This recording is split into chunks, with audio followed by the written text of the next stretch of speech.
It's kind of like gold mining. All you got to do is hit the pay streak at the right time, and then all of a sudden you look like a genius. So it's kind of all they have to do is hit that streak if with as one of her team. I don't want to act like I'm down on LSU at all. I just think there are some question marks there. Agree completely.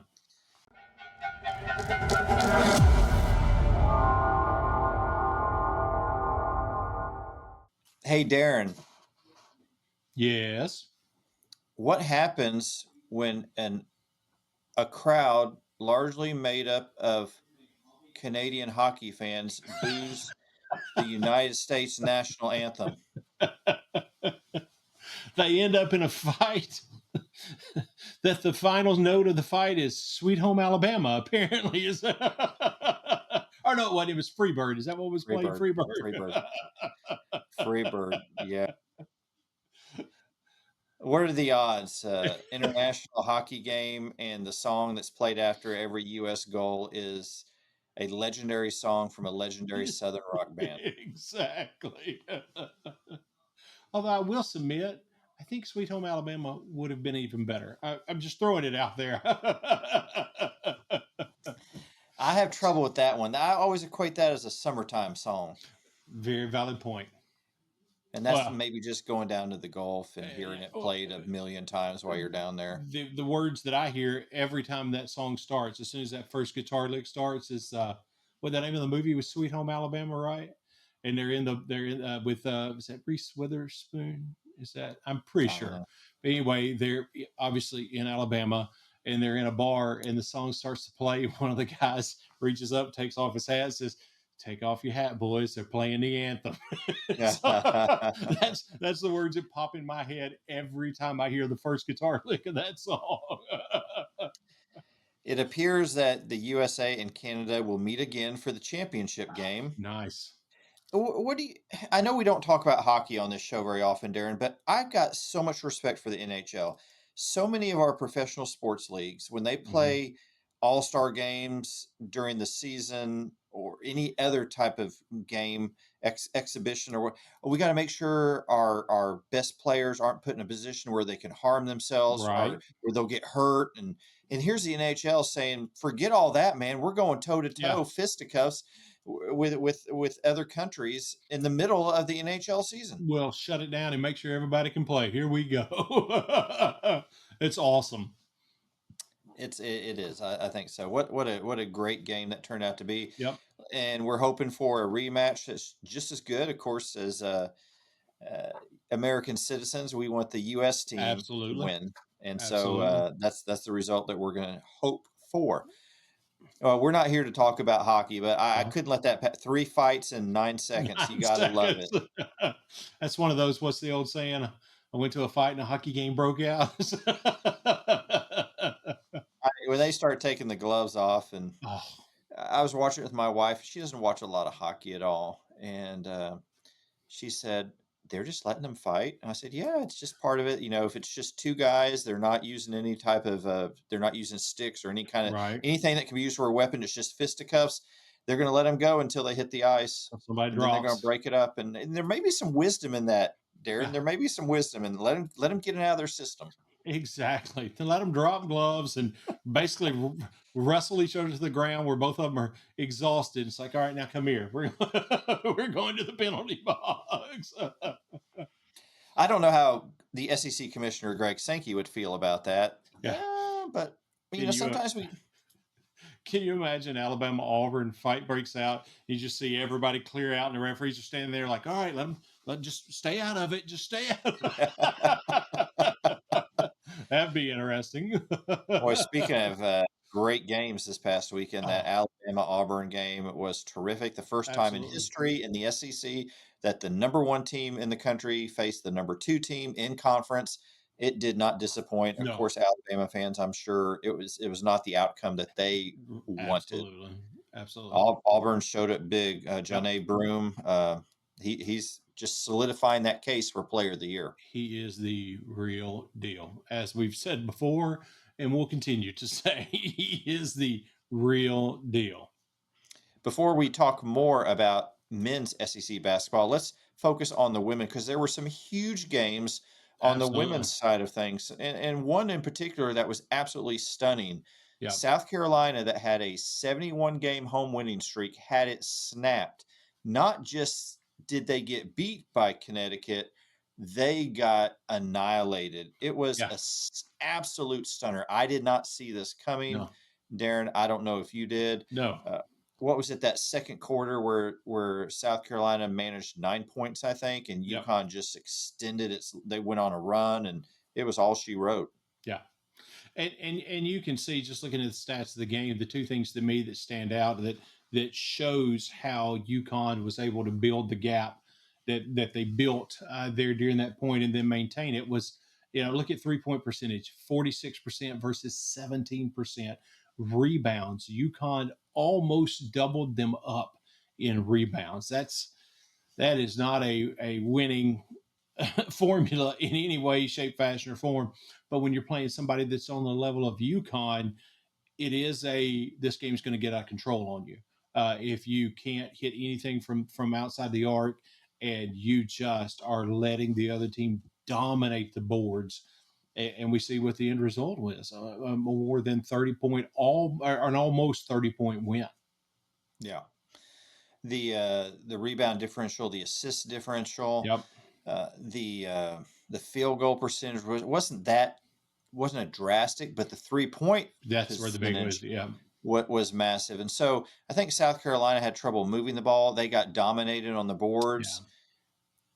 And lover or hater, I have a lot of respect for Dawn Staley, and she's not a sore loser. She took that loss in yep. stride, and she carefully measured her words before she spoke them.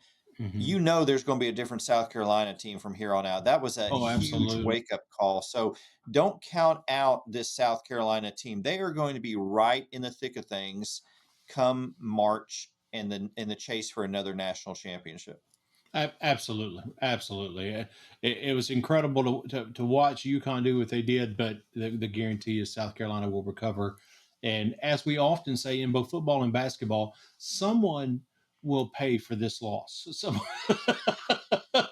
there will be a team that goes, "Wow, we heard South Carolina was good, but we just got killed over the next couple of games." Yeah, the team that's next on South Carolina's schedule is probably like, oh, Yeah, oh, yeah. oh. Come on, really? Thanks, UConn. Yeah. We've had a flu outbreak. We're not gonna be able to play the game after all. Man, we hate it, but We're we're tapping out, tapping out. exactly. Another big game this weekend was LSU and Texas. LSU traveled to Austin, and this was another game where we talked about South Carolina's dismal second quarter that really buried them. Yeah. LSU 9 points in the fourth In the quarter. fourth quarter, yep. Texas just pulled away. LSU was up by 12 in the third quarter. They Hmm. couldn't hold on to that lead.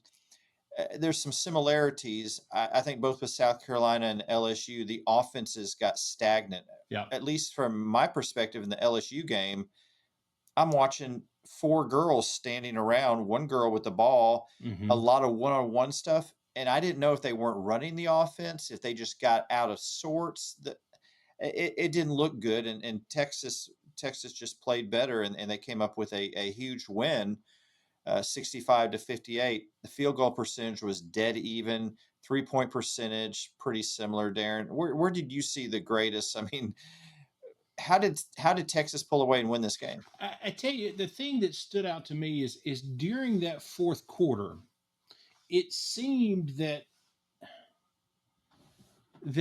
LSU they kind of just almost crumbled a little bit. The Texas started putting on not necessarily pressure from a defensive perspective, but kind of ramped up the pace. They didn't necessarily get sped up, but they ramped up the pace, and it felt like, just like you said, you got one person dribbling the ball, four people standing and looking at them. Things like getting a 5 second call, not calling a timeout. Which is, I mean, it's basketball 101, and that's real easy for us to say not standing on the court, and I understand that, so I'm not being overly critical, but that's basketball 101 stuff, and things like spacing. being protective of your offensive lanes and spacing out, running the offense. None of that stuff seemed to be a lot of what is the foundational kind of, again, basketball 101 that you see this team and typically Kim Mulkey teams be good at really kind of disappeared during that fourth quarter. You don't really have an explanation for why, but that was one of the things that really stood out to me. The 5 second calls, there were at least Yeah. two of those, Darren, Yep. and those Yep. you just hit it on the head. That those are mistakes that you should not be making in these games. Exactly. Granted, the environment in Austin was Right. electric. What a great Absolutely. environment! We're seeing Yep. more and more of this in women's basketball, Yep. particularly in the SEC. The home environments are just absolutely amazing, and Yep. the crowd was into it. They were loud. I think the pressure tended to get to LSU. Yep. The bigger problem I see with LSU is a problem they've had since that national championship team. They still are Mulkey is still struggling to find that consistent, dependable point guard. Agree. And the way her offense runs, everything runs through the point guard. Absolutely. They tried an experiment last year with Haley Van Lith. It Hmm. didn't work out. No. This year, she's got a couple different girls she's trying to put into that role. That's going to be a problem for LSU Yep. in the SEC tournament in March Madness. They've got to find that someone to step up in that role. Absolutely. And that's a great point. It's a great observation and agree 1,000%. But some great games in Yep. women's basketball in the SEC. It's just going to keep getting better the closer we get to March. Absolutely. Well, we got 15 days till Fat Tuesday. I think that's right. Yeah. You got 15 days left to eat king cake. That's it. Come on. You better take advantage of it. That's all I can tell you. Oh, oh, I am. I Oh, I am. I am. will. Yeah. I went to see my dermatologist this morning for my yearly visit, and she's from New Orleans originally. And so we talk every year about what king cake did you have, what was good, what wasn't good, what bakeries are the go to this year. Hmm. And then she, of course, she's like, "Oh, I'm going to freeze this thing off your face. It's precancerous. You need to use sunblock." And she asked me, "Goes, do you use sunblock?" And I didn't want to lie, but I was ashamed too. I felt a sense of shame, and I said, "I try to." What kind of answer is that? I try to. I understand completely. Yeah. It's Sounds one of like those things. It's one of the those things that LSU comes out offense of in the our fourth mouth. quarter against Texas. Yeah, Well, we it's one of those tried things that to. We tried to score. comes out of our mouth in a doctor's office that you immediately go, what did I just say?" Yeah. Well, we Let's we actually happened to be in New Orleans, in the New Orleans area this weekend, and just were not thinking about parades. Of course, there wasn't really a whole lot going on in New Orleans as far as where we were, but we swung through Metairie on the way out, and we're going to do just a couple of things. And we did one of them. We did one of the things that we had on our list, and then we were looked down that main like Veterans Boulevard or whatever that is in Metairie, and could see lights. And it was just like, whew, get on the interstate, let's go. We're gonna be stuck here for hours because there was a parade in Metairie. So, but thankfully we got out. So I should have given you an order to swing by one of the didn't bakeries. even think of it. We didn't. If it makes you feel any better, we didn't bring back any king cake. Didn't even think about it. We did have beignets, but we No, did it does. not. We did It not doesn't make bring. me feel any better, Darren. Not at all. Not at all. Didn't even cross my mind. Let's take a look at the updated SEC women's teams in the top 25. Texas has moved all the way up to number 2 behind number Yep. 1 Notre Dame. South Carolina fell to 6, LSU to 7, Kentucky at 14. Don't write No. off the Wildcats. They're Mm-mm. looking really good. Yeah, They're they gonna they're really gonna be a are. tough out. Yep. Tennessee at number 15, a big win this weekend. OU at 16 and Alabama at 18. Those are your women's SEC teams in the AP Top 25. Let's go over to the men's side of things. Huge matchup this weekend, Auburn, Yep. Alabama. Auburn prevailed. They hold on to the number 1 ranking. Bruce Pearl has the Auburn Tigers. They are chugging right Yeah. along, Absolutely. looking very, very good. How about Florida? The job that, I mean, come on. the job that Todd Golden has done at Yep. Florida with some early controversy and early on in the season. They've overcome that.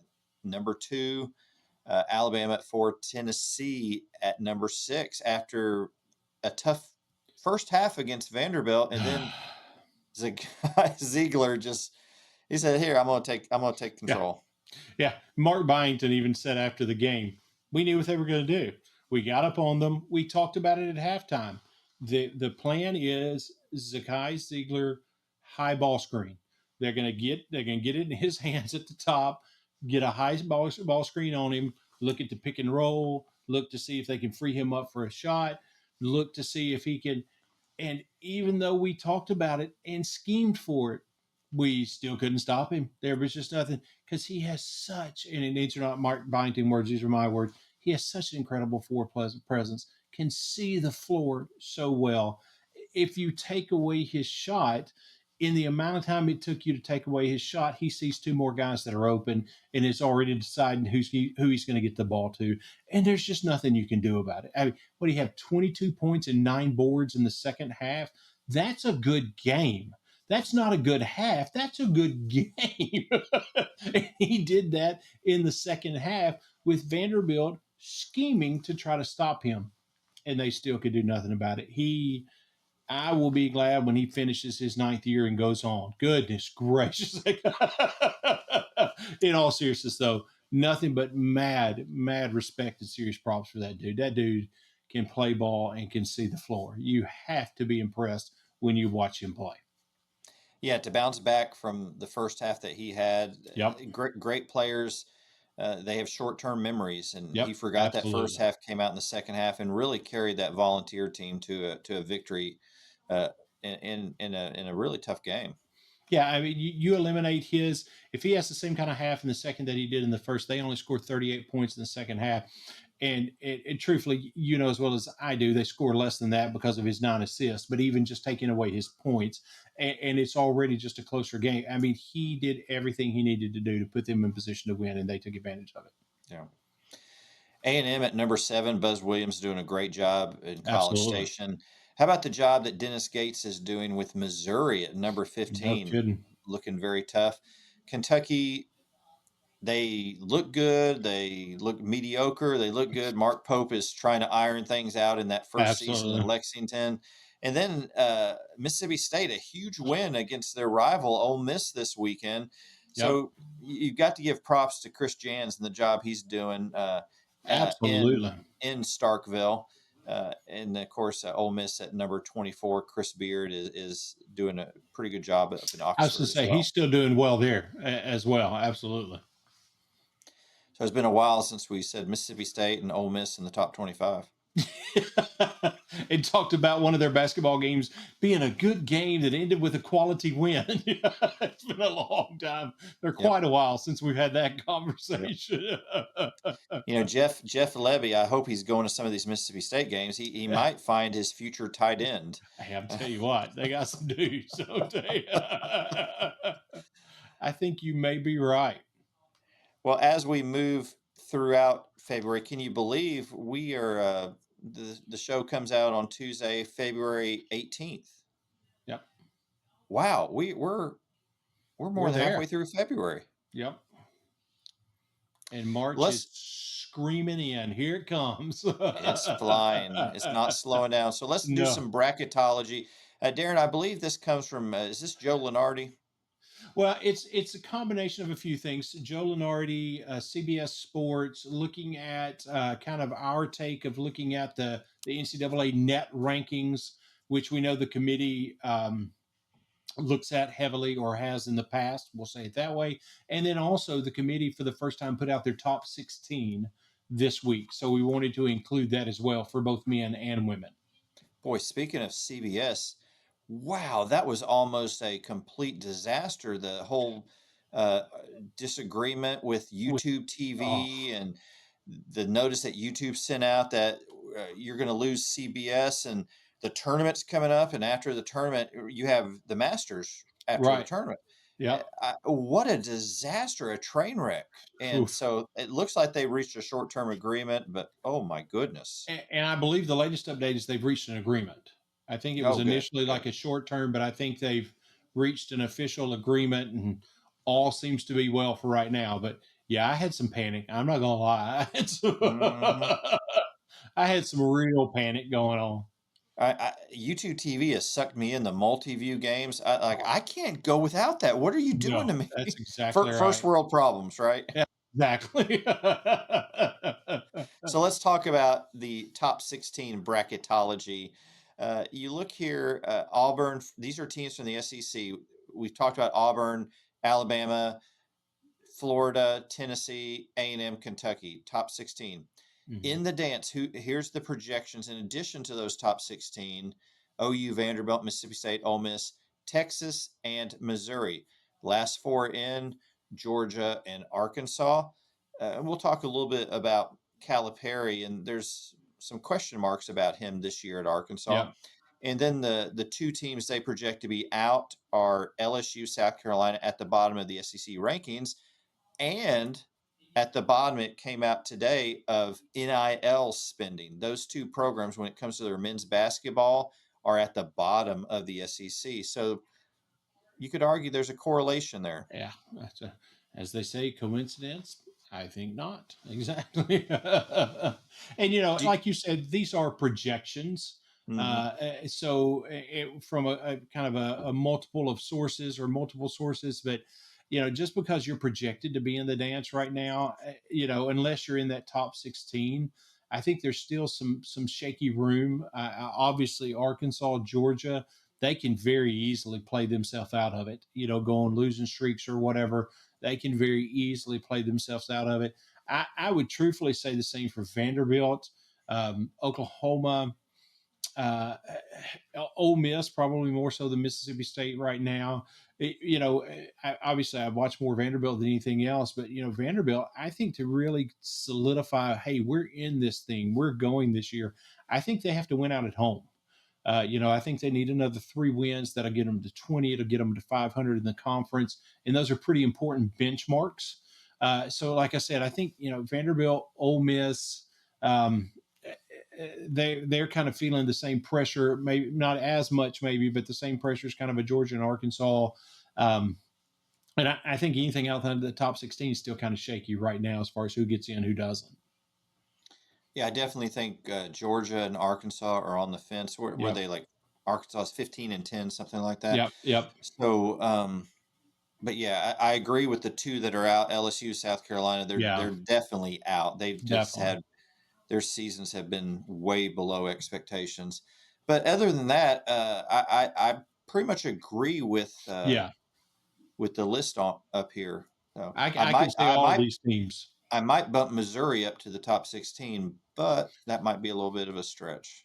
Yeah, and I think they can because let's see, as of right now, what's projected like at Alabama, Auburn, Florida, is that what's projected as the one seeds or no, Auburn, Florida, Tennessee, maybe.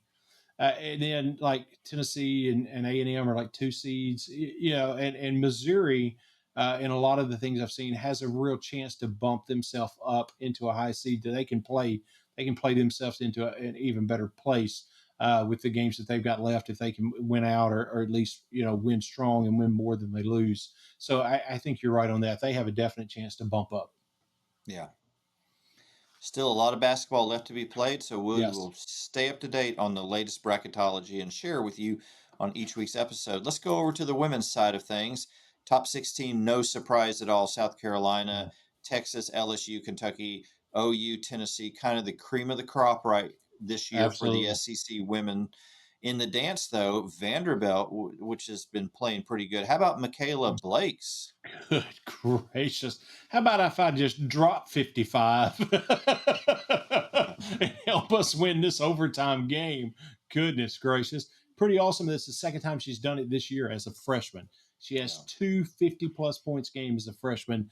And make sure I'm saying this correctly. That 55 was the most ever scored by a freshman in the NCAA. Wow. She is you talking about making sure everybody know who she is. She is taking care of business this year for sure. Yeah, incredible talent, and look forward to seeing Yep. her develop in the years to come. Absolutely. Joining Vanderbilt in the dance, Mississippi State, Alabama, A&M, Ole Miss. Last four in is blank, and then the Yeah, teams they have out: Georgia, Arkansas, Auburn, Missouri, Florida. In the SEC, there's not much middle ground. The teams that are in the out, women's. they're Yeah, just really bad this year. exactly. There's not that lower kind of crust of, well, they could be last four in, they might be first four out. You're either in or you don't have a chance. The women's side, there's not a lot of middle ground. You're exactly right. Let me put you on the spot, Darren. So, as of right now, today, February 18th, Hmm. which SEC teams do you think have a realistic shot at playing for the national championship? Men, women, both, or what are we? Let's talk about women since we got it up on the Let's screen. talk about women. Realistic chance of playing for a national championship. Uh, and I hate to be dismissive of anyone, and I'm not being dismissive, but of anyone in the top 16. But I think the obvious choices are LSU and South Carolina. To me, are the obvious two choices. But I also would say I would throw two more teams in there. I think definitely Kentucky has a shot to get hot at the right time and make some serious noise. And then I can't even believe I'm saying this, but I think there's some validity to it. But it's all about getting that hot streak going. I think this Tennessee team could surprise some people. And at least, let me say this, maybe at least make a Final Four run out of nowhere. Maybe not a national championship run, but at least a Final Four run out of nowhere. What about you? Yeah, they could very well. I like what you said about Kentucky. Also, well coached, Yeah. experienced point guard directing that offense. Yep. Yep. For me, though, I only see one legit contender, and that's South Carolina. If they can figure out their rebounding, they're getting Yeah. pounded in the paint and on the boards. LSU, the point guard, still troubles me so much. I saw a game that I thought in Texas they had in hand, and just saw them fall apart, and that really was a big red flag. So I'm not sold on. I think this LSU team can get to a Final Four, maybe. Hmm. I Hmm. don't know if they can win a national championship with the other contenders that are out there, both in the SEC and outside No, the that's true. conference. Well, but the thing about it is, if it's a Kim Mulkey team, it's just about hitting that streak. Yeah. It's kind of like gold mining. All you gotta do is hit the pay streak at the right time, and then all of a sudden you look like a genius. So it's kind of all they have to do is hit that streak if with as one of her teams. So I think it's still a minor possibility, but as you said, just like we're talking about with Tennessee, at least maybe a legitimate shot at a Final Four appearance. And in all fairness, LSU's two losses came on the road at South Carolina and on the road at Texas, a Exactly. Texas team that had beaten Connecticut at home. So Yep. I don't want to act like I'm down on LSU at all. I just think there are some question marks there. Agree. Agree completely. But on the men's side of things, wow, Auburn definitely. Yeah. Alabama, you can't count them out. No. Uh, Tennessee. Uh, I don't know about Florida, A&M, and Yeah. Kentucky. They're going to be tough outs, but I'm not sure about national championship level. My gut is because of defense and the way this A&M team is playing. If I were ranking them as Final Four, possibly vaulting or moving into a national championship, I think I would place A&M ahead of the floor of this Florida team. Just because of the way they play. Not that I honestly think either one of them are going to end up in a national championship, but man, I think this A&M team just there's something about them that's hard to quantify. But yeah, I agree completely with you. Auburn, Alabama, Tennessee. I mean, just the last thing you want is for any of those three to get on a hot streak because they can annihilate people in a hurry. Yeah, yeah. Well, as you alluded to a moment ago, coaching makes a huge difference. Let's look at a list that SEC, I believe SEC Hoops put out Yes. the current season of the ranking of SEC coaches. So let's look at this and unpack it a little bit. Bruce Pearl, it's hard to argue with the Yeah, season Auburn's having, that big win in Tuscaloosa. You got to put Bruce Pearl at one, right? yeah, I agree completely. Dennis Gates at Missouri. Is that a little, I mean, I know they're doing good, but is that a little too high, Darren? I think it is. I think when you look at, I, I, hmm, I don't know how you create a list, and this is not meant as a slight to Dennis Gates, but I don't know how you create a list of even just for 1 year, and you have Dennis Gates ahead of Rick Barnes, of Buzz Williams, even Todd Nate Golden. Oates. Yeah, yeah, exactly. That's pretty tough.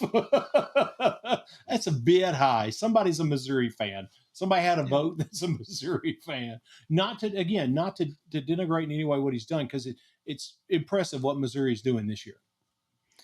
Yeah, I definitely, I don't see how you put him ahead of Nate Oates or Rick Barnes. Agree Either one completely. of those guys could be number two right behind Bruce Yeah. Pearl.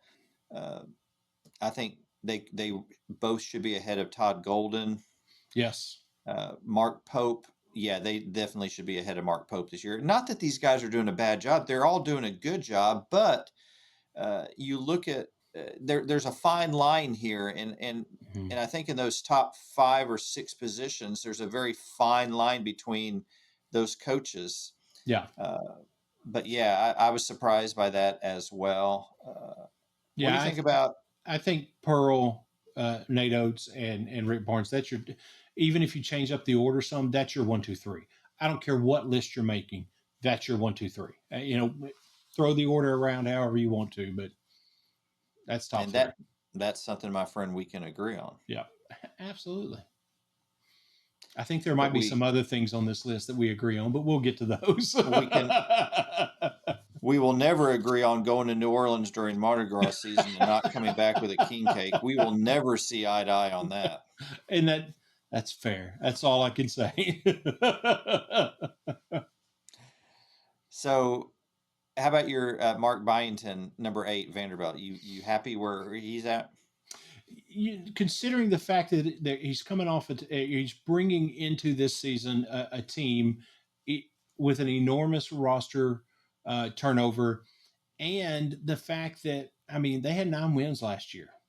They have not made the NCAA tournament in almost 10 years, at least what 7, 8 years, something like that. I think it's 2017. They've had 2 seasons in the last 7 years that they didn't win a conference game. Recruiting has been off the charts bad. And he comes in first year, not only does he flip the roster, but he's already doubled the amount of wins and is still in single digit losses.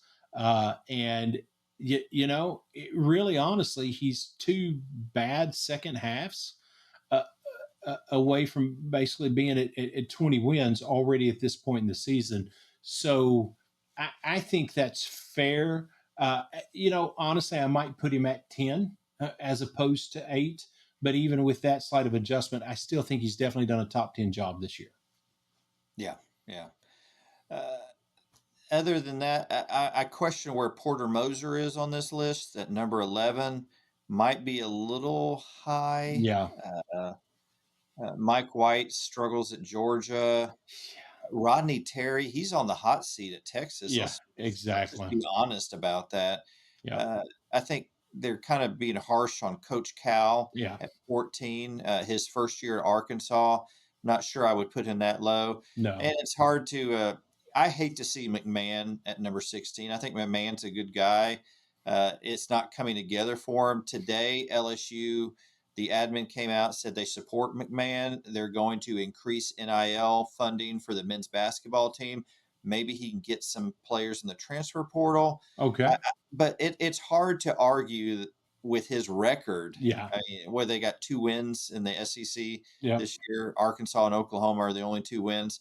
But yeah, in Lamont Paris, so promising last year. There's a lot of Yeah, excitement, and exactly. it's just bottomed out this year in Yeah. Columbia. And you know what? Honestly, to me, that was one of the things that I looked at on this list. I think when you look at kind of trajectory of, I think you can make a case for Lamont Pierce being in 16. that they had, last year was such a different year. And then to bottom out the way they have this year, you know, if you're looking at just in a 1 year, LSU hasn't fallen off dramatically. They haven't increased the way you wanted to, but they haven't fallen off dramatically. So I think you can make a case there that might bump McMahon up. But again, just like we were talking about with top three, no matter the order, I think if you're honest, you have to say that's your 15, 16, no matter And, the order. and it's very hard. McMahon came on the heels of Will Wade, and that didn't Oh, end very yeah. well. Yep. But what Wade was able to do in a short period of time really turned LSU into a power again in the Yep. SEC. Yep. Absolutely. And then McMahon just I don't know. I hope he gets it together. But yeah, Yeah. these are top 16. Uh, Darren and I, you and I, we've shared our opinion on this. Be curious to hear from our listeners, our Yes. viewers. Uh, Absolutely. who do you think they got wrong? Who did they get right on this? We'd love to hear from you. And while Yes. you're commenting, be sure to hit that like button, that subscribe button.